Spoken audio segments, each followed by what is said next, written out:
ಯೋಗೇಶ್ ಗೌಡ ಕೊಲೆ ಪ್ರಕರಣದಲ್ಲಿ ಮಾಜಿ ಸಚಿವ ವಿನಯ್ ಕುಲಕರ್ಣಿಗೆ ಜೀವಾವಧಿ ಶಿಕ್ಷೆ ವಿಧಿಸಲಾಗಿದೆ. ಯೋಗೇಶ್ ಗೌಡ ಕೊಲೆ ಕೇಸಲ್ಲಿ ಜೀವಾವಧಿ ಶಿಕ್ಷೆ ಪ್ರಕಟವಾಗಿದೆ. ಎಲ್ಲ 16 ಆರೋಪಿಗಳಿಗೆ ಜೀವಾವಧಿ ಶಿಕ್ಷೆ ಪ್ರಕಟವಾಗಿದೆ. ಇನ್ಸ್ಪೆಕ್ಟರ್ ಟಿಂಗರಿಕರ್ಗೆ 7 ವರ್ಷ ಜೈಲು ಶಿಕ್ಷೆ. ಸಾಕ್ಷಿ ನಾಶಕ್ಕೆ ಸಹಕರಿಸಿದ್ರು ಇನ್ಸ್ಪೆಕ್ಟರ್ ಟಿಂಗರಿಕರ್, ಇವರಿಗೆ 7 ವರ್ಷ ಜೈಲು ಶಿಕ್ಷೆ. A1 ಬಸವರಾಜ್ ಮುತ್ತಗಿ ಮಾಫಿ ಸಾಕ್ಷಿಯಾಗಿ ಪರಿಗಣನೆಯನ್ನ ಮಾಡಲಾಗಿದೆ. ಬಸವರಾಜ್ ಮುತ್ತಗಿ ಅವರನ್ನ ಮಾಫಿ ಸಾಕ್ಷಿ ಅಂತ ಪರಿಗಣಿಸಿ ಎಲ್ಲ 16 ಆರೋಪಿಗಳಿಗೆ ಜೀವಾವಧಿ ಶಿಕ್ಷೆ ವಿಧಿಸಲಾಗಿದೆ. ಇನ್ನು ಕೋರ್ಟ್ ತೀರ್ಪನ್ನು ಸ್ವಾಗತಿಸಿದ್ದಾರೆ ಯೋಗೇಶ್ ಗೌಡ ಪತ್ನಿ ಮಲ್ಲಮ್ಮ. ನ್ಯಾಯಕ್ಕೆ ತಲೆಬಾಗುತ್ತೇವೆ, ಪತಿಯ ಆತ್ಮಕ್ಕೆ ಶಾಂತಿ ಸಿಕ್ಕಿದೆ ಅಂತ ಪಬ್ಲಿಕ್ ಟಿವಿಗೆ ಯೋಗೇಶ್ ಗೌಡ ಪತ್ನಿ ಎಕ್ಸ್ಕ್ಲೂಸಿವ್ ಆಗಿ ಹೇಳಿಕೆಯನ್ನ ಕೊಟ್ಟಿದ್ದಾರೆ. ಖುದ್ದು ಮಲ್ಲಮ್ಮ ಅವರೇ ನಮ್ಮ ಜೊತೆ ಇವಾಗ ಸಂಪರ್ಕಕ್ಕೆ ಬಂದಿದ್ದಾರೆ. ಮಲ್ಲಮ್ಮ ಅವರೇ ನಮಸ್ತೆ. ನನ್ನ ಧ್ವನಿ ತಮಗೆ ಕೇಳಿಸ್ತಾ ಇದೆ ಅಂತ ಭಾವಿಸ್ತೀನಿ.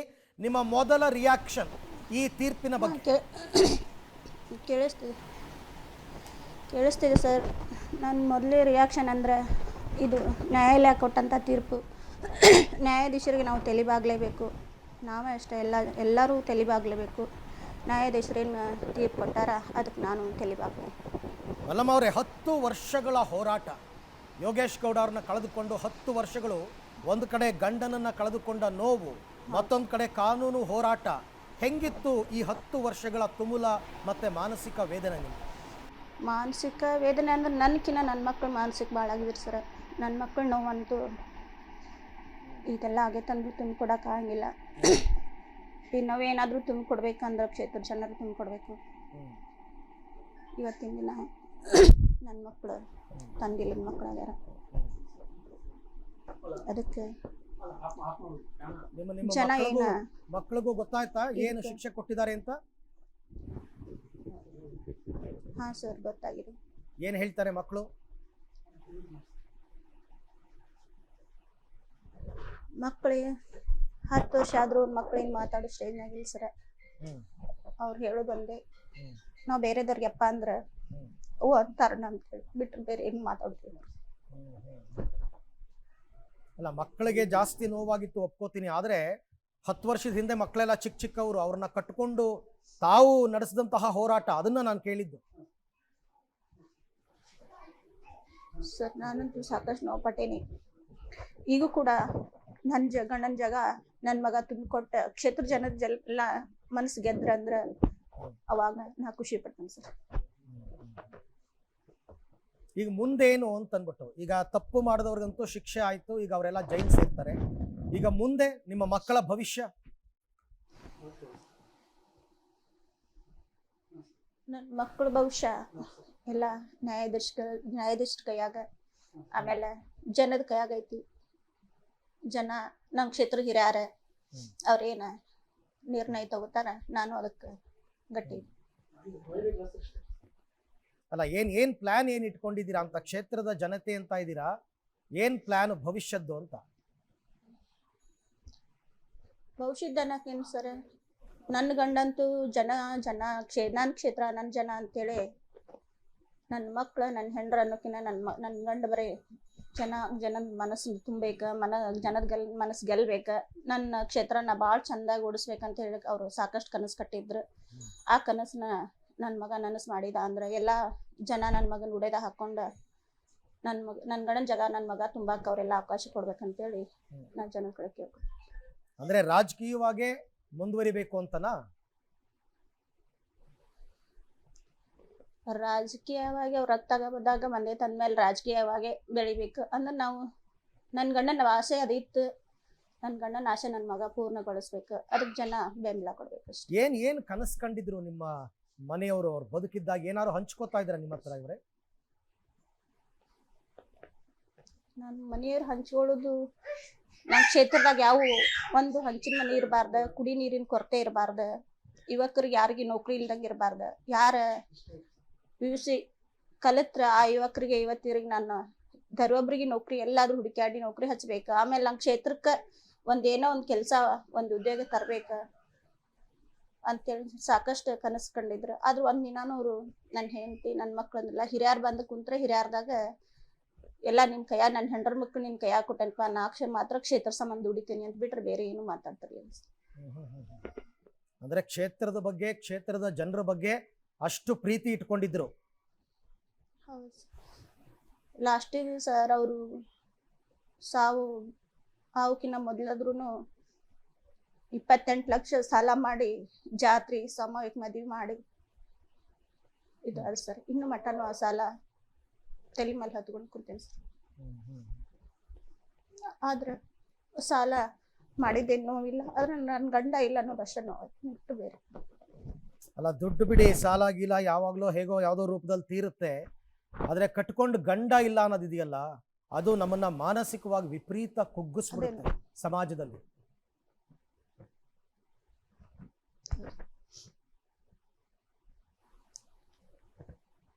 ನಿಮ್ಮ ದುಃಖ ನನಗೆ ಅರ್ಥ ಆಗತ್ತೆ. ಕಳೆದ 10 ವರ್ಷದಿಂದಲೂ ಇದೇ ನೋವು ಪಟ್ಟಿದ್ದೀರಾ ಪಾಪ ತಾವು.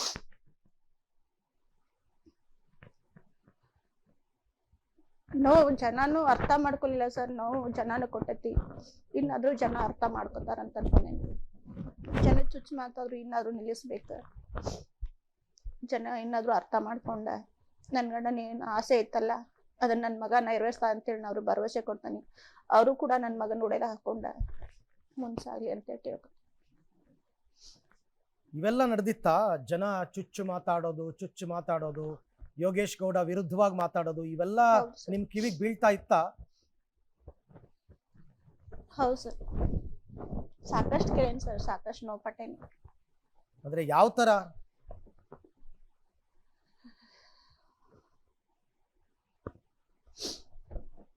ಅವ್ರಿಗಾಗಿ ಶಿಕ್ಷೆ ನನಗೂ ಕೂಡ ಆಗ್ಲಿ ಅಂತೂ ಕೂಡ ಕೈ ಇದನ್ನ ನೋವು ಮಾಡ್ಕೊಂಡು ಕೈ ಆಪರೇಷನ್ ಮಾಡಿಸ್ಕೊಂಡೇನಿ ಸರ್.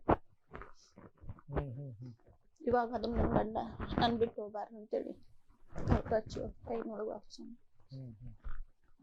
ಅವ್ರು ಜೀವಂತವಾಗಿ ಅದಾರ ಅಂತೇಳಿ ಇವಾಗೂ ನಂಬೇಕು. ಈ 10 ವರ್ಷಗಳ ಹೋರಾಟದಲ್ಲಿ ಮಲ್ಲಮ್ಮ ಅವರೇ, ನಿಮಗೆ ಸಪೋರ್ಟಿವ್ ಆಗಿ ಬೆಂಬಲವಾಗಿ ನಿಂತಿದ್ದವ್ರು ಯಾರು? ನಮ್ ಸಪೋರ್ಟ್ವಾಗಿ ನಮ್ ಬೆಂಬಲವಾಗಿ ನಿಂತಿದ್ದಂದ್ರ ನಮ್ ಕ್ಷೇತ್ರ ಜನನ ಸರ್. ನನ್ ಗಂಡನ ಮನೆಯವರು ನಿಂತಿಲ್ಲ, ನನ್ ತವ್ರ ಮನೆಯವರು ನಿಂತಿಲ್ಲ, ಕ್ಷೇತ್ರ ಜನ ಯಾವತ್ತೂ ಕೈ ಬಿಟ್ಟಿಲ್ಲ. ಯಾಕೆ ಸಂಬಂಧಿಕರೇ ಕೈ ಬಿಟ್ಬಿಟ್ರು ಅಂತ ಮಲ್ಲಮ್ಮ? ಸರ್ ನನ್ ಲವ್ ಮ್ಯಾರೇಜ್ ಸರ್. ನಾನು 13ನೇ ವರ್ಷಕ್ಕೆ ತಾನ ಮದುವೆ ಬಂದೇನು ಸರ್. ಈಗ 37ನೇ ವರ್ಷಕ್ಕೆ ಮೊಮ್ಮಕ್ಕಳು ಕಂಡೇನು ಸರ್ ನನಗೆ. ಯೋಗೇಶ್ ಗೌಡ ಅವರ ಮನೆಯವರು ಕೂಡ ಸಪೋರ್ಟ್ ಮಾಡ್ಲಿಲ್ಲ ಅಂತ ಹೇಳ್ತಾ ಇದ್ದೀರಾ? ಯೋಗೇಶ್ ಗೌಡ್ರ ಮನೆಯವ್ರು ಸಪೋರ್ಟ್ ಮಾಡಿದ್ರೆ ಯಾವಾಗೂ ನನ್ನ ಮಕ್ಕಳು ನಾವು ಎಲ್ಲೇ ಇರ್ತಿದ್ವಿ ಸರ್. ಗಂಡನ ಕಳ್ಕೊಳ್ಳೋ ಪರಿಸ್ಥಿತಿನೂ ಬರ್ತಿರ್ಲಿಲ್ಲ. ತವ್ರ ಮನೆಯವ್ರಂತೂ ಅವ್ರು ಬಡವ್ರು, ಅವ್ರು ಇರಾಕ್ ಕೊಟ್ಟ ಜಾಗ ಕೊಟ್ಟ ನೆಲೆ ಕೊಟ್ಟ ಒಂದೇನೋ ಒಂದ್ ಜಾಗ ಕೊಟ್ಟ ಪಕಡೆ ಹಾಕೊಂಡ್ ತವ್ರ ಮನೆಯವ್ರು ಒಂದ್ ಎಳೆ ಕದಾರ. ಆದ್ರ ಗಂಡನ ಮನೆಯವ್ರು ಯಾವತ್ತು ಉಡೆದ ಹಾಕೊಂಡಿಲ್ಲ. ನನ್ನ ಹಾಕೊಂಡಿಲ್ಲ, ನನ್ ಗಂಡನೂ ಹಾಕೊಂಡಿಲ್ಲ. ನನ್ ಗಂಡನ್ ಹಾಕೊಂಡ ಪಕಡೆ ಇಟ್ಕೊಂಡಿದ್ದು ನನ್ ಗಂಡ ಇವತ್ ಸಾವನು ಅಪ್ತಿರ್ಕಿಲ್ಲ ಸರ್. ಹಾಗಾದ್ರೆ ನಿಮ್ ಪ್ರಕಾರ ನಿಮ್ ಗಂಡನ್ ಸಾವಿಗೆ ನಿಮ್ ಕುಟುಂಬಸ್ಥರು ಕಾರಣ ಅಂತನಾ ನೀವು ಆರೋಪ ಮಾಡ್ತಾ ಇರೋದು? ನಮ್ಮನ್ನ ಯಾವಾಗ ದೂರ ಇಟ್ರು ಸರ್ ಅವಾಗ. ಯಾಕಂದ್ರೆ ಅಣ್ಣ ತಮ್ಮ ಎಲ್ಲಾರು ಒಂದು ಕಳ್ಳು ಬಳ್ಳಿ ಕೂಡಿದ್ರ ಅದೊಂದು ಮುಷ್ಟಿಯಾಗಿರ್ತಿತ್ತು ಸರ್. ಅವರು ಕಾರಣ ಅಂತ ಹೇಳಲ್ಲ, ಆದ್ರ ನನ್ ಗಂಡನ್ ಬಿಟ್ಟು ಕೊಟ್ರಲ್ಲ ಅದು ಒಂದು ಬಿಟ್ಟು. ಆಮೇಲೆ ಕೆಲವರು ನಿಮ್ ಬಗ್ಗೆನೂ ಮಾತಾಡಿದ್ರು ಯೋಗೇಶ್ ಗೌಡ್ರ ಸಾವಿನ ನಂತರ. ಅವ್ರಿಗೇನ್ ಹೇಳೋದಕ್ಕೆ ಇಷ್ಟಪಡ್ತೀರಾ ಇವಾಗ? ಜನ ಅವ್ರಾಗ ಏನ್ ಮಾತಾಡಲ್ಲ ಸರ್. ನಮ್ಮ ಮನೆಯೊಳಗ ನಮ್ಮ ಮನ್ಯಾನಾಗ ಏನಾದ್ರು ನಾವು ಮಾತಾಡಿದ್ರೆ ಜನ ಮಾತಾಡ್ಬೇಕಾಗ್ತದೆ ಸರ್. ಅವರಿಂದ ಅವ್ರು ಯಾರು ಮಾತಾಡಂಗಿಲ್ಲ. ಜನ ಇವತ್ತಿನ ಬಗ್ಗೆ ನನ್ನ ಮೆಟ್ಟಿನ ಬಗ್ಗೆ ನನ್ನ ಬಗ್ಗೆ ಏನಾದ್ರು ಕೆಟ್ಟ ಮಾತಾಡಿದ್ರೆ ಇವತ್ತಿನ ಬಗ್ಗೆ ನಾ ಈ ಜಗದಾಗ ಇರ್ತಿರ್ಲಿಲ್ಲ. ಆಮೇಲೆ ನನ್ ಗಂಡ ಯಾರನ್ನ ಬೆಳೆಸಿದ್ರಲ್ಲ ಇವತ್ ನನಗೆ ಬೆನ್ನೆಲುಬಾಗಿ ನಿಂತಾರೆ. ಅವ್ರ ನನ್ ಎತ್ತಿ ಹಿಡ್ದಾರೆ, ಅವ್ರ ನನ್ನ ಮಕ್ಳು ಸಪೋರ್ಟ್ ಆಗಿ ನಿಂತಾರೆ. ನನ್ನ ಕ್ಷೇತ್ರ ಜನ ಯಾವಾಗೂ ನಾನು ಬಿಟ್ಕೊಟ್ಟಿಲ್ಲ, ಅವರು ನಾನು ಬಿಟ್ಕೊಟ್ಟಿಲ್ಲ. ಅವ್ರು ಯಾವಾಗಿದ್ದು ನಾನು ಉಡೆದ ಹಾಕೊಂಡಾರ. ಅಂದ್ರೆ ಅಲ್ಲಿ ಕೊನೆಗೆ ನಿಮ್ಮ ಕ್ಷೇತ್ರದ ಜನರನ್ನೇ ನೀವೀಗ ನಂಬಿರೋದು ಕೊನೆಗೆ? ಹೌದು ಸರ್. ಲಾಸ್ಟಿಗಾದ್ರೂ ಅವ್ರದ್ದು ಆಗೋಕಿನ್ನ ಮೊದ್ಲು ಒಂದು 15 ದಿನ ಮೊದ್ಲೇ ಹಿರಿಯರ್ ಕುಂದ್ರಿಸಿ ಹಿರಿಯರ್ದಾಗ ಅಜ್ಜ ನಿಮ್ ಕೈಯಾಗಿನ ಮ್ಯಾಲ ನಾನು ಹೆಂಡತಿ ಕೊಟ್ಟೇನಿ, ನನ್ನ ಹೆಂಡ್ರ ಮಕ್ಕಳು ನಿಮ್ ಕೈಯಾಗ ಅದಾರ, ನಿಮ್ಮ ಇಚ್ಛೆನ ಅಂತೇಳಿ ಅವ್ರು ಯಾಕೆ ಮಾತಾಡಿದ್ರು ಗೊತ್ತಿಲ್ಲ. ಅದೇ ಪ್ರಕಾರ ಆದ್ರೂ ಹಿರಿಯರ ಜನ ಎಲ್ಲ ಎತ್ತಿ ಹಿಡ್ದೈತಿ, ಮುಂದೆ ಎತ್ತಿ ಹಿಡಿತೈತಿ ಅಂತೇಳಿ ನಂಬೈತಿ. ನಿಮ್ ಪ್ರಕಾರ ಈಗ ಕೋರ್ಟ್ ವಿಚಾರ ಬಿಟ್ಬಿಡಿ, ನಿಮ್ ಪ್ರಕಾರ ರಾಜಕೀಯವಾಗಿ ಯೋಗೇಶ್ ಗೌಡರು ದೊಡ್ಡದಾಗಿ ಬೆಳೆದು ಬಿಡ್ತಾರೆ, ದೊಡ್ಡ ನಾಯಕರಾಗ್ಬಿಡ್ತಾರೆ, ಅದನ್ನ ತಡಿಬೇಕು ಅನ್ನೋ ಕಾರಣಕ್ಕೆ ಈ ಕೊಲೆ ನಡೆದಿದೆ ಅಂತ ನಿಮ್ ಪ್ರಕಾರ ಅನ್ಸುತ್ತಾ? ನಮ್ಮ ಪ್ರಕಾರ ರಾಜಕೀಯ ಬಗ್ಗೆ ನನಗೆ ಭಾಳ ಅಷ್ಟ ಇದಿಲ್ಲ ಸರ್. ರಾಜಕೀಯ ಒಳಗೆ ನಾನು ಬೆಳೆದಿನಿಲ್ಲ, ನನ್ನ ಗಂಡ ಅದ್ರೊಳಗೆ ತಂದಿನಿಲ್ಲ. ಆದ್ರೆ ಆಸ್ತಿ ಸಂಬಂಧ ಆಗಾಗ ಒಂದು ಸ್ವಲ್ಪ ಕಿರಿಕಿರಿ ಇತ್ತು. ಈಗೂ ಕೂಡ ಇರುವುದಾದಷ್ಟ ನನಗಂತೂ ಹಿರಿಯರು ಯಾರು ಆಸ್ತಿ ಕೊಟ್ಟಿಲ್ಲ, ಬೆಳಿಗಟ್ಟಿ ಆಸ್ತಿ ಇರೋದು. ಅದ್ರೊಳಗೆ ಈಗ ಸಾಕಷ್ಟು ಜಗಳಗಳಾಗ್ಯಾವ. ಮುಂದೆ ಯಾವ ಜಗಳಗಳಾಗ್ದಂಗೆ ನ್ಯಾಯಾಲಯ ನಂಗೆ ನ್ಯಾಯ ಕೊಡಿಸ್ತೈತೆ ಅಂತೇಳಿ ನಮ್ಗೇನು, ನನ್ನ ಮಕ್ಕಳನ್ನ ನನ್ನ ನ್ಯಾಯಾಲಯ ಒಡೆದ ಹಾಕೋತೈತಿ, ಕ್ಷೇತ್ರ ಜನ ನನ್ನ ಒಡೆದ ಹಾಕೋತಾರ ಅಂತೇಳಿ ಅವ್ರಿಗೆ ಕೈ ಮುಗಿದು ಕಾಲು ಬಿಡ್ತೈತಿ. ಈಗ ನಿಮ್ಮ ಮಕ್ಕಳಿಗೆ ಅನುಕೂಲ ಆಗ್ಲಿ ಅಂತ ಕೋರ್ಟ್ ಒಂದಷ್ಟು ದುಡ್ಡನ್ನ ನಿಮಗೆ ಕೊಡೋದಕ್ಕೆ ಕೂಡ ಆದೇಶವನ್ನ ಕೊಟ್ಟಿದೆ, 16 ಲಕ್ಷ ರೂಪಾಯಿ. ಸರ್ ಹಾಂ ಸರ್. ಮಕ್ಕಳ ವಿದ್ಯಾಭ್ಯಾಸಕ್ಕೆ, ಅವರ ಭವಿಷ್ಯಕ್ಕೆ ಅಂತ ಅನ್ಬಿಟ್ಟು ಅದು ನನ್ನ ಅವ್ರ ಮುಂದೆ ಸಾಕಷ್ಟು ಕಲಿಸ್ಬೇಕಂತ ಮಾಡೇನಿ ಸರ್. ಅದಕ್ಕೆ ಅವ್ರ ಇದೊಂದು ಹೆಲ್ಪ್ ಮಾಡಿಕೊಟ್ಟಾರ. ನ್ಯಾಯಾಧೀಶರಿಗೆ, ನ್ಯಾಯಾಲಯಕ್ಕೆ ನಾ ಕೈ ಮುಗಿದು ಕಾಲು ಬಿದ್ದಿದ್ದೇನೆ ಸರ್. ಏನು ಓದ್ತಾ ಇದ್ದಾರೆ? ಈಗಲೂ ಓದ್ತಾ ಇದ್ದಾರೆ ಮಕ್ಕಳು ಹೇಗೆ ಮಲ್ಲಮ್ಮ ಅವರೇ? ಹೌದು ಸರ್. ಒಬ್ಬ ಫಸ್ಟ್ PU ಮುಗು ಸೆಕೆಂಡ್ PU ಸರ್. ಒಬ್ಬ ಡಿಗ್ರಿ ಮಾಡ್ತಿದ್ದಾಳ, ಒಬ್ಬ ಹುಡುಗನೂ ಡಿಗ್ರಿ ಮಾಡ್ತಿದ್ದಾನೆ. ಹುಡುಗಿನಂತೂ ನೀಗಂಗಿಲ್ಲ ಕಲ್ಸಿದಂತೆ ಒಬ್ಬಾಕಿ ಮಗಳು ಮದುವೆ ಮಾಡ್ಕೊಟ್ಟಿವಿ. ಅವಳು ಈಗ ಸಣ್ಣ 19ನೇ ವರ್ಷಕ್ಕೆ 2 ಮಕ್ಳಾಗ್ಯಾವ. ಅವಳನ್ನು ಮುಂದೆ ಕಲಿಸ್ಬೇಕಂತ ಕಲ್ಸಾತೀನಿ. ನಾನು ಹೊಲದಾಗ ಎಷ್ಟು ಬರ್ತೈತೆ ಅಷ್ಟ್ರ ಮೇಲೆ ಜೀವನ ಒಂದ್ ಮಟ್ಟಿಗೆ ತಗೊಂಡ್ ಹೊಂಟೀನಿ ಸರ್. ತುಂಬಾ ಸಾಲ ಸೋಲ ಮಾಡ್ಕೊಂಡ್ಬಿಟ್ಟಿದ್ದೀರಾ?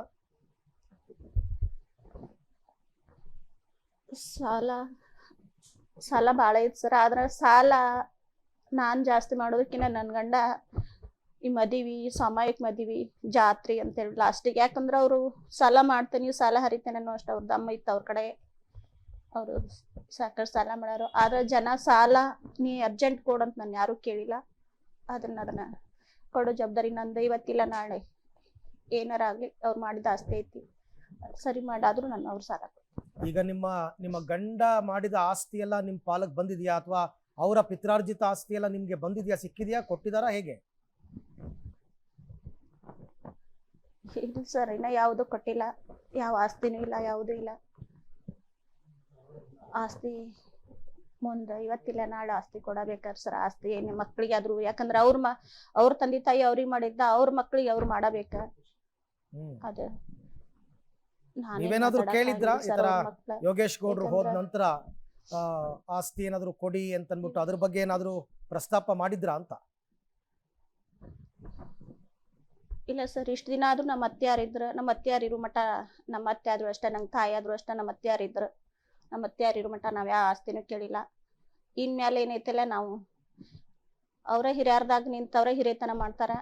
ನಮ್ಮ ಮಾವನ ಹಿರಿಯತನ ಮಾಡ್ತಾನ, ಹಿರಿಯರ 4 ಮಂದಿ ಬುದ್ಧಿ ಅವನೇ ಹೇಳ್ತಾನ. ಅವನ ಮುಂದ್ ಸರ್ ನಾವ್ ಕೇಳೋಕಿನ ಮೊದ್ಲು ಅವರ ಸರಿ ಮಾಡ್ತಾನಂತ ನಂಗೆ ಭಾವನೆ ಐತಿ ಸರ್. ಈ ಪ್ರಕರಣದ ತನಿಖೆ ಮಾಡ್ತಾ ಇದ್ರಲ್ಲ CBI-ನವರು, ಈ ತನಿಖೆ ನಡೀತಾ ಇದ್ದ ಟೈಮ್ನಲ್ಲಿ ನಿಮಗೇನಾದ್ರೂ ಬೆದರಿಕೆ ಹಾಕೋದು, ಧಮಕಿ ಹಾಕೋದು, ಹೆದರ್ಸೋದು, ಬೆದರ್ಸೋದು ಈ ತರ ಏನಾದ್ರೂ ನಡೆದಿತ್ತಾ ಮಲ್ಲಮ್ಮ ಅವರೇ? ಇಲ್ಲ ಸರ್, ಆ ತರ ಯಾವ್ದು ಏನಿಲ್ಲ ಸರ್. ನೀವು ತನಿಖೆಗೆ ನಡೆದಿಲ್ಲ ಸರ್. ಎಲ್ರು ಕಂಪ್ಲೀಟ್ ಸಹಕಾರ ಎಲ್ಲ ಕೊಟ್ಟಿದ್ದಾರೆ ಹಾಗಾದ್ರೆ?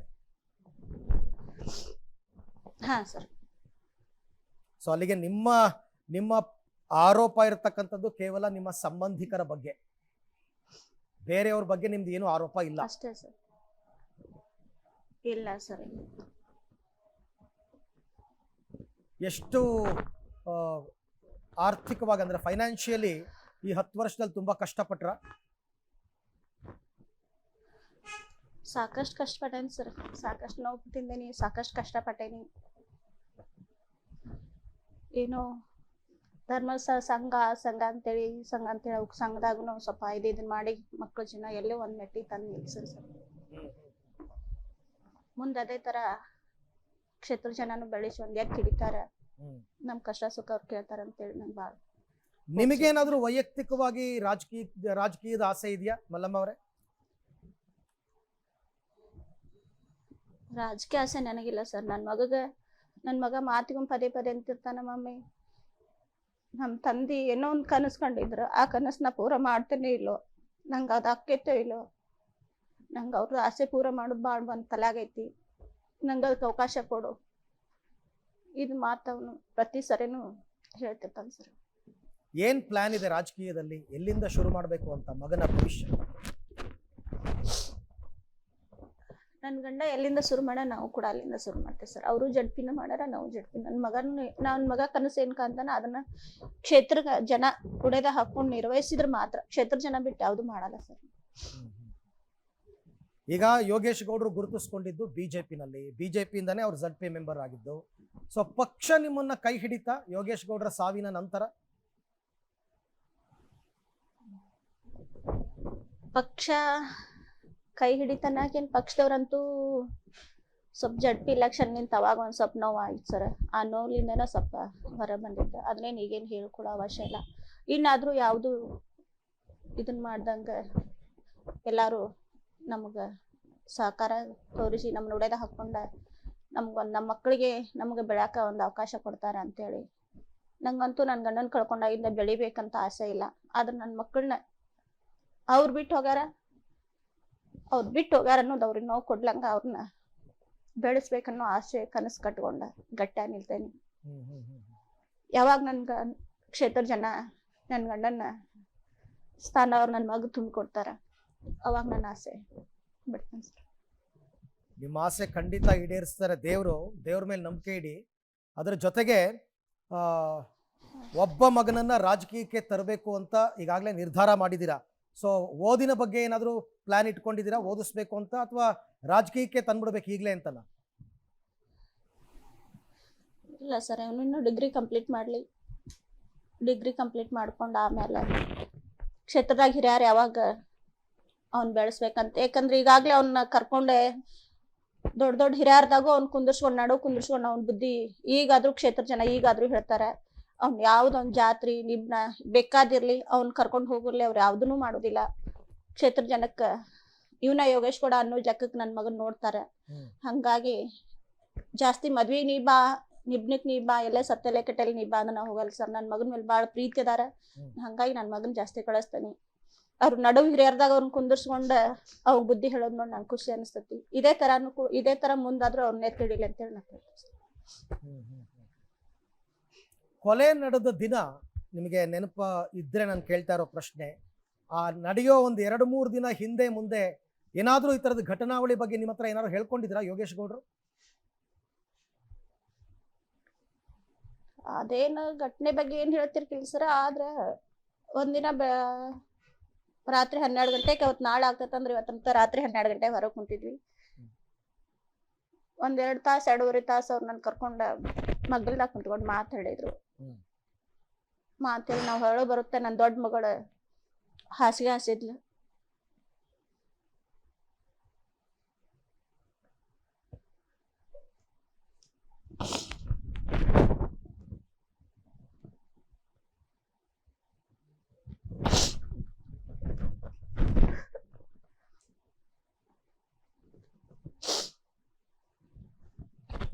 ಮಮ್ಮಿ ನಿನ್ ಮಗಳು ಇವತ್ತು ಹಾಸಿಗೆ ಮಾಡ್ಯಾಳ, ನಿನ್ ಮಕ್ಳು ಬೆಳೆದು ದೊಡ್ಡವರಾದ್ರೆ ಇನ್ನು ನನ್ನ ಅವಶ್ಯಕತೆ ನಿನಗಿಲ್ಲ ಅಂತೇಳಿ ನಾನು ಕರ್ಕೊಂಡು ಬಂದು ಒಳಗೆ ಮಲ್ಕೊಂಡ್ರು ಬೆಳ್ತಂಕ ಅವ್ರು ಮಲಗಲಿಲ್ಲ. ಬರೀ ಮಾತು ಹೇಳುದು,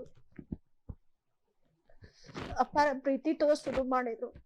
ಬೆಳಗ್ಗೆ 6 ಗಂಟೆಗೆ ಬ್ಯಾಡಪ್ಪ ಇವತ್ತು ನನ್ಗೆ ಹುಷಾರಿಲ್ಲ ಅಂದ್ರು ಕೂಡ ಇಲ್ಲ ಹೋದವ ಬರ್ತೇನೆ ಅಂತ ಹೋದ್ರು ಅಷ್ಟೇ. ಮತ್ತೆ ನನ್ನ ಅವಶ್ಯಕತೆ ನಿನಗಿಲ್ಲ ಅಂತ ಅವತ್ತು ಅವ್ರ ಬಾಯಲ್ಲಿ ಯಾಕೆ ಬಂತು ಅಂತ ಭಾರಿ ಆಶ್ಚರ್ಯ. ಅದೇ ಗೊತ್ತಿಲ್ಲ ಸರ್. ಇನ್ನು ಅವ್ರ ಕಷ್ಟ ಅನ್ನುವಂಥದ್ದು ಯಾವುದೂ ತೋರಿಸಿಲ್ಲ ಸರ್. ಸುಖದಾಗಷ್ಟೇ ಹೆಂಡತಿ ಜೊತೆ ಭಾಗವಹಿಸ್ತಿದ್ರು. ಏನಾದ್ರೂ ಕಷ್ಟದ ಮಾತಾಡ್ಬೇಕಾದ್ರೆ ಕ್ಷೇತ್ರ ಜನದ ಕುಂದರ್ಸ್ಕೊಂಡ ಮಾತು ಹೇಳ್ತಿದ್ರು. ನಾ ಬಂದೆ ಅಂದ್ರೆ ನಡಿಪ ನೀವು ಒಳಗೆ ಅಂತಿದ್ರು. ಯಾವತ್ತೂ ನಂಗೆ ನೋವು ಅನ್ನುವಂಥದ್ದು ಗೊತ್ತಿಲ್ಲ. ಈಗ 10 ವರ್ಷ ಏನು ತಿನ್ಬೇಕಂತ ಏನು ಅನ್ಭವಿಸ್ಬೇಕಂತ ಅನ್ಭವಿಸ್ಬಿಟ್ಟು ಯೋಗೇಶ್ ಗೌಡ್ರು ನಿಮಗೆ ನಿಮ್ಮ ಮಕ್ಕಳಿಗೆ ಅಂತ ಅವರ ದುಡಿಮೆನಲ್ಲಿ ಏನಾದರೂ ಆಸ್ತಿ ಗಿಸ್ತಿ ಮಾಡಿದಾರಾ ಮಲ್ಲಮ್ಮ ಅವರೇ? ಯೋಗೇಶ್ ಅವರು ದುಡ್ದು ಆಸ್ತಿ ಗಿಸ್ತಿ ನಮ್ಗೆ ಏನ್ ಮಾಡಿಲ್ಲ ಸರ್. ನನ್ನ ಆಸ್ತಿನ ನನ್ನ ಕ್ಷೇತ್ರ ಜನ ಮಾತುಗೊಮ್ಮೆ ಏನಾದ್ರು ಮಾಡಪ್ಪ, ನಾನಾದ್ರೂ ಏನಾರ ಮಾಡ್ತೀನಿ ಅಂತಂದ್ರ ನನ್ನ ಕ್ಷೇತ್ರ ಜನ ಇರೋ ಮಟ್ಟ ನಾನು ಏನು ಮಾಡಂಗಿಲ್ಲ. ನನ್ನ ಕ್ಷೇತ್ರ ಜನನ ನನಗ ಅಂತೆ ಬರೀ ಜನ ಜನ ಅಂತಿಪ್ಪ, ನೀನು ಮತ್ತೆ ಬೇರೆ ಏನು ಹೇಳಂಗೇ ಇಲ್ಲ ನಮಗಂತೇಳಂದ್ರು ಕೂಡ ಲಘು ಹೋಗಿ ಲಘು ಬಾ ಅಂದ್ರು ಬರ್ತಿರ್ಕಿಲ್ಲ ಸರ್. ಅವ್ರು ರಾತ್ರಿ ಬೆಳಗ್ಗೆ 8 ಗಂಟೆಗೆ ಕ್ಷೇತ್ರಕ್ಕೆ ಹೋದ್ರಂದ್ರ ರಾತ್ರಿ 12 ಗಂಟೆಗೆ ಬರೋರು. ಅದೆಷ್ಟು ಜಿಮ್ಮಿಗೆ ಹೋಗಿದ್ರು ಅಷ್ಟೇ ಕರೆ, ನಮಗಂತೂ ಟೈಮ್ ಭಾಳ ಕೊಡ್ತಿರ್ಕಿಲ್ಲ. ಬರೀ ಹಳ್ಳಿ ಹಳ್ಳಿ ಅಂತ ಕ್ಷೇತ್ರದಾಗ ಇರ್ತಿದ್ರು. ಕ್ಷೇತ್ರದ ಜನಕ್ಕೆ ಒತ್ತಡ ಕೊಡ್ತಿದ್ರು ಸರ್. ಅವ್ರದೇ ಒಂದು ಜಿಮ್ಮು ಇತ್ತು ಅಲ್ವಾ? ಹೌದು ಸರ್. ಅದೇನು ಈಗಲೂ ಇದೆಯಾ ಅಥವಾ ಹೇಗೆ? ಇಲ್ಲ ಸರ್, ಅವ್ರದ್ದು ಅದು 1 ತಿಂಗಳಿಗೆ ಅಂದ್ರೆ ನಮ್ಮ ಮಾವಾರ ಅದನ್ನ ಮಾರಿ ಇದು ಮಾಡ್ಕೊಂಡ್ರು ಸರ್.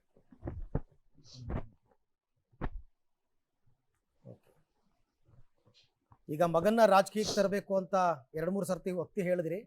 ಯಾವ ಪಕ್ಷದಿಂದ ಅಂತ? ಈಗ ಬಿಜೆಪಿಯಿಂದನೇ ಮುಂದುವರಿಬೇಕು ಅನ್ನೋ ಆಸೆನಾ ಹೇಗೆ?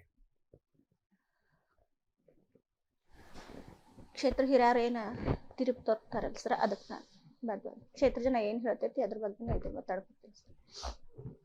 ಅವನ ಇಚ್ಛೆ ಅವನಿ ಅದು ಹಿರಿಯರ್ದಾಗ ಕುಂತಾವ ಏನು ನಿರ್ಣಯ ತಗೋತಾನ ಅದ್ರ ಪ್ರಕಾರ ಸಾಕು. ಸೊ ಅದ್ರ ಬಗ್ಗೆ ಎಲ್ಲ ಇನ್ನೂ ನೀವೇನು ತೀರ್ಮಾನ ತಗೊಂಡಿಲ್ಲ ಹಾಗಾದ್ರೆ? ಇಲ್ಲ ಸರ್, ನನ್ನ ಗಂಡ ಆದ್ರೂ ಹಿರಿಯರದಾಗ ಬಿಟ್ಟ ಹಿರಿಯರ ಮಾತು ಕೇಳಿನ ಮುಂದಿನ ಕೆಲಸ ಮಾಡ್ತಿದ್ದೆ ಸರ್. ನಾವಾದ್ರೂ ಹಿರಿಯರ್ದಾಗ ಇಟ್ಟು ಹಿರಿಯರ ಮಾತು ಕೇಳಿ ಮುಂದುವರಿತೀವಿ. ಹಿರಿಯರು ಅಂತಂದ್ರೆ ಯಾರು ನೀವು ಹೇಳ್ತಾ ಇರೋದು? ನಿಮ್ಮ ಕ್ಷೇತ್ರದ ಹಿರಿಯರು ಅಂತಂದ್ರೆ ನನ್ನ ಹೆಬ್ಬಳ್ಳಿ ಕ್ಷೇತ್ರದ ಜನ ಎಲ್ಲ ಸರ್. ಅವ್ರು ಭೇದ ಭಾವ ಯಾರ ಮೇಲೆ ಇದ್ದಿರ್ಕಿಲ್ಲ. ಅವ್ರಿಗೆ ಪಕ್ಷ, ನನ್ನ ಗಂಡ ಪಕ್ಷ ಅನ್ನುವಂಥದ್ದು ಗೊತ್ತಿದ್ದಿರ್ಲಿಲ್ಲ. ಅವರು ಇವ್ರು ಬಿಜೆಪಿ ಅವರು, ಇವ್ರು ಕಾಂಗ್ರೆಸ್ನವ್ರು, ಅವ್ರನ್ನ ಮಾತಾಡ್ಸ್ಬಾರ್ದು, ಎಲ್ಲಾ ಜನನು ನಂದ ಅಂತೇಳಿ ಎಲ್ಲಾರ್ಗಿ ಕಾಕ ದೊಡ್ಡಪ್ಪ ಅಣ್ಣ ತಮ್ಮ ಅವ್ರು ಇದನ್ನ ಬಿಟ್ಟರೆ ಬೇರೆ ಯಾರಿಗಿನು ನೀವು ಬಿಜೆಪಿ ಅವರು, ನೀವು ಕಾಂಗ್ರೆಸ್ನವ್ರು, ನೀವು ಅವರು ಇವರು ಅಂತ ಯಾರಿಗಿನು ಭೇದ ಭಾವ ಮಾಡಿ ಬಟ್ ತೋರ್ಸಿಲ್ಲ ಸರ್. ಅವ್ರಿಗೆ ಎಲ್ಲಾ ತರ ಕಾಂಗ್ರೆಸ್ನವರು ಕೂಡ ಹೋಟ್ ಹಾಕಾರ, ಬಿಜೆಪಿ ಅವರು ಹೋಟ್ ಹಾಕಾರ ಸರ್. ಅವ್ರನ್ನ ಹೋಟ್ ಹಾಕಿ ಗೆಲ್ಸಾರ. ಸಾಕಷ್ಟು ಅಂತದಿಂದನೂ ಅವ್ರು ಗೆಲ್ಸಾರ ಸರ್. ನಾನು ನನ್ನ ಕ್ಷೇತ್ರ ಜನಕ್ಕೆ ಯಾರಿಗೂ ಭೇದ ಭಾವ ಮಾಡಿ ಮಾತಾಡಲ್ಲ. ಎಲ್ಲಾರು ಕೂಡ ಒಡೆದ ಹಾಕೊಂಡಾರ ಸರ್ ನನ್ನ ಗಂಡನ. ಯೋಗೇಶ್ ಗೌಡ್ರು ಸತ್ತ ನಂತರ ನಿಮಗೆ ಯಾವ ಪಾರ್ಟಿಯವರು ಏನು ಕಾಂಟ್ಯಾಕ್ಟ್ ಮಾಡ್ಲಿಲ್ವಾ? ಹಾ, ಅದಾದ ಕೂಡಲೇ ಯಡಿಯೂರಪ್ಪ ಬಂದಿದ್ರು ಸರ್. ಯಡಿಯೂರಪ್ಪ ಬಂದು ಮಾತಾಡಿದ್ರು. ನಿನ್ ಮಕ್ಕಳದು ನಿಮ್ದು ಎಲ್ಲ ನಿಮ್ಮಂತ ಜವಾಬ್ದಾರಿ ನಮಗೆ ಬಿಟ್ಟಿದ್ದಂದ್ರು ಸರ್. ಯಾರು ಜವಾಬ್ದಾರಿ ಯಾರು ವಹಿಸುವುದಿಲ್ಲ. ಏನ್ ಅವ್ರ ಧೈರ್ಯ ಹೇಳಿದ್ರಲ್ಲ ಅದ ಒಂದು ಹಣ ಸಹಾಯ ಆ ಥರ ಯಾರು ಏನು ಮಾಡಲಿಲ್ಲ, ಯಾರು ಮಾಡಿಲ್ಲ ಸರ್. ಈ 17 ಜನ ಈಗೇನು ಶಿಕ್ಷೆಗೆ ಗುರಿಯಾಗಿದ್ದಾರೆ, ಇವ್ರ ಕಡೆಯವರು, ಇವ್ರ ಕುಟುಂಬಸ್ಥರು, ಇವರೆಲ್ಲ ಬಂದು ನಿಮ್ಮನ್ನೇನಾದ್ರೂ ಮಾತನಾಡಿಸ್ತಾ ಇದ್ರ? ಹಾ ಸರ್, ಒಂದೇ ಸತೆ ಬಸವರಾಜ್ ಮುತ್ಕಿ ಅವರ ಮನೆಯವರು ಬಂದು ಮಾತಾಡಿದ್ರು ಸರ್. ಅವ್ರನ್ನ ಬಿಟ್ಟು ಉಳ್ದವ್ರು ಯಾರು ಬಂದಿಲ್ಲ. ಅವ್ರು ಅವ್ರನ್ನ ಹೆಂಡತಿ ನನ್ನ ತಾಳಿ ಭಾಗ್ಯ ಉಳಿಸ್ಕೊಡವ ಅಂತ ಅವ್ರು ಕೇಳಿದ್ರು. ಬಿಟ್ಟರು ಬೇರೆ ಯಾರು ಬಂದು ಮಾತಾಡ್ತಾರೆ ಸರ್. ಆಯ್ತು, ಸಾಕಷ್ಟು ನಿಮ್ಮ ವಿಚಾರಗಳನ್ನ ಹೇಳ್ಕೊಂಡ್ರಿ ಮಲ್ಲಮ್ಮ ಅವರೇ. ಕೊನೆಯದಾಗಿ ಏನು ಹೇಳೋದಕ್ಕೆ ಬಯಸ್ತೀರಾ? ಒಟ್ಟಾರೆ ಈ ಪ್ರಕರಣದಲ್ಲಿ ಯಾರಿಗೆ ಏನು ಹೇಳೋದಕ್ಕೆ ಬಯಸ್ತೀರಾ?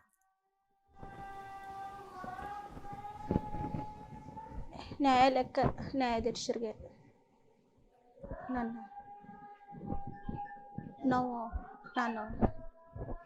ಒಂದು 4-5 ವರ್ಷ ನಾನು ಕೋರ್ಟಿಗೆ ನ್ಯಾಯಾಲಯಕ್ಕೆ ಅಡ್ಡಾಡಿದ್ರು. ನ್ಯಾಯಾಧೀಶರು ನನಗೆ ಬಂದು ನಾನು ಸಿಟ್ಟು ಮಾಡಿಲ್ಲ, ವಿಚಾರ ಮಾಡ್ಕೊಂಡಿಲ್ಲ. ನನ್ನ ಮಗಳನ್ನ ಸ್ವೀಕರಿಸ್ಯಾರ. ಅವರಿಗೆ ನನ್ನ ಕ್ಷೇತ್ರ ಜನಕ್ಕೆ, ನನ್ನ ಹಡ ತಂದೆ ತಾಯಿಗೆ ಇವತ್ತು ನನ್ನ ತುಂಬ ಧನ್ಯವಾದಗಳು ಅಂತ ಹೇಳ್ತೀನಿ. ಆಯಿತು, ಸಮಾಧಾನ ಮಾಡ್ಕೊಳ್ಳಿ. ನಿಮಗೆ ಸಮಾಧಾನ ಮಾಡ್ಕೊಳ್ಳಿ ಅಂತ ಹೇಳುವುದು ಸುಲಭ, ಆದರೆ ಈ 10 ವರ್ಷದ ನೋವು ನನಗೆ ಅರ್ಥ ಆಗುತ್ತೆ. ಥ್ಯಾಂಕ್ ಯು, ಧನ್ಯವಾದ ಮಲ್ಲಮ್ಮ ಅವರೇ. ಪಬ್ಲಿಕ್ ಟಿವಿ ಜೊತೆ ಇಲ್ಲಿ ತನಕ ಮಾತನಾಡಿದ್ದಕ್ಕೆ ಒಳ್ಳೆಯದಾಗಲಿ, ನಿಮ್ಮ ಮಕ್ಕಳ ಭವಿಷ್ಯ ಚೆನ್ನಾಗಿರಲಿ ಅಂತ ನಾವು ಕೂಡ ಹಾರೈಸ್ತೀವಿ. ಸೊ ಇದು